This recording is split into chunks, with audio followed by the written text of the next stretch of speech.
it's been a lot longer process. It's more like a marathon than a race, but it's been something that everyone's been really into doing.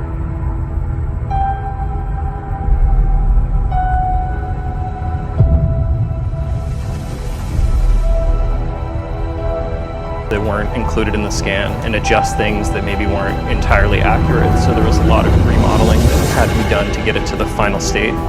And then we had to also do what we call unwrapping, which is you give this look and basically flatten out all the pieces so you can then texture it with photos or hand-painted textures.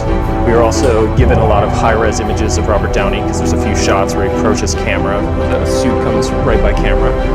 And so using those images, again, we have to like flatten it out to get facial textures going. The first Mark suit has all the different signatures of all the parts that are on it. So, you know, you'll see a little bit of paint from one, you know, an insignia of Stark Industries from another.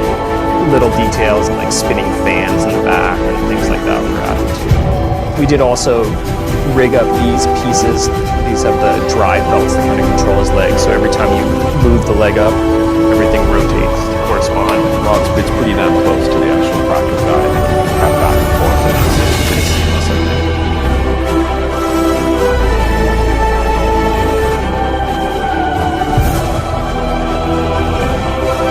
Mocap sequence that we got that we shot down in LA, giant. And we got the mocap, and then we transferred it onto the rig of our 3D model.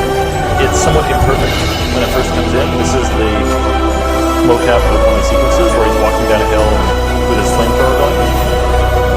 Once we get that and map it onto our rig, it looks a little bit like that.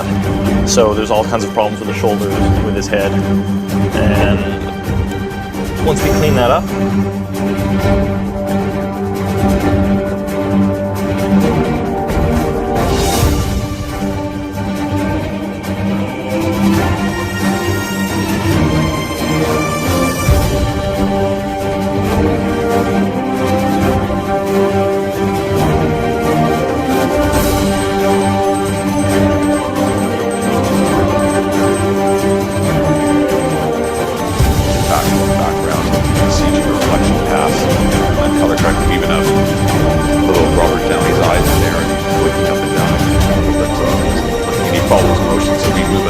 somewhere where we think the insertion should be, and his eyes will track and follow the area where it should be looking.